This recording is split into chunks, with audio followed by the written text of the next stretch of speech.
Well, in our final story, a United Kingdom-based philanthropic organization, Operation Hernia, with support from the Ho Teaching Hospital, has provided free life-saving surgeries for over 80 hernia patients. There is more in this report as we cap off the AM News.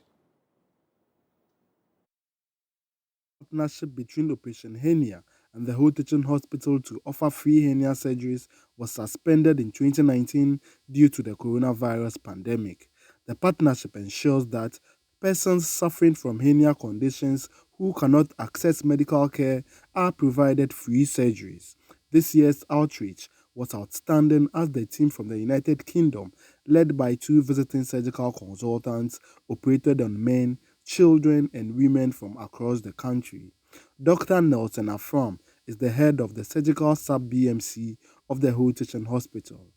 Yes, what is peculiar is that, in fact, we know what they come for. They usually come for the groin hernias.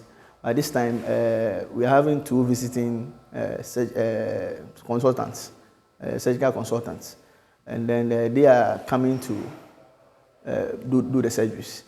And what is interesting is that this time, it's not just the men only, but we are having women and then we are having children hernias. Most of them were, I would say, let me say groin hernias, because we say it's inguinal hernias, you know. But by this time, we did some hernias in children, and then also we also did ventral hernias. Some are incisional hernias, you know. Some are epigastric hernias, you know, umbilical hernias, and all sorts of hernias. So there were a variety, and all the cases, apart from the children one, were done with mesh repair, high quality mesh.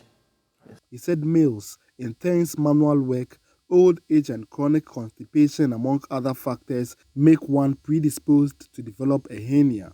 He entreated persons with hernia conditions to seek medical attention at early stages to avoid complications which may lead to death. And the most important thing is that it comes with the complications of it is what is dread. You know, people die from these hernias. You know, when it become complicated, you know, and your intestines will be trapped inside, and they all get ischemic and gangrene also. So that's the danger about it. You know, something so simple to repair, why should we allow it to develop complications and people come and then die because of the complications of hernia? So that's why it's very important. So at least by this mission, we can reduce the burden of hernia in our environment. The outreach did not only benefit the patients, but resident nurses and doctors at the Ho Teaching Hospital, as there was a transfer of skills. Fred Kwame Asari, Joy News. Ho.